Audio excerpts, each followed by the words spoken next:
अस्सलामुअलैकुम दोस्तों, आपका दिल से इस्तकबाल है अपने यूट्यूब चैनल पर। आज हम अंग्रेज़ी के टेंस पढ़ेंगे। तो यहाँ पर देखेंगे सबसे पहले टेंस जो है वो पहला है प्रेजेंट टेंस यानी ज़माने हाल, पास्ट टेंस यानी ज़माने माजी और फ्यूचर टेंस यानी ज़माने मुस्तकबिल। ये हमारे पहले तीन जो हैं वो मेन हाल, ज़माने माजी और ज़माने मुस्तकबिल, ये तीन टेंस हैं। उसमें से फिर आगे इसके चार हिस्से होंगे, इसके चार होंगे और इसके चार होंगे। इस तरीके से हमें 12 टेंस हम पढ़ेंगे।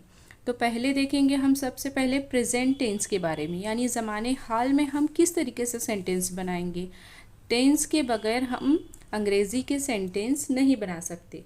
तो हमें उसका एक फॉर्मेट होता है, उसके रूल्स होते हैं, तो उस हिसाब से हमें जो है वो सेंटेंस बनाना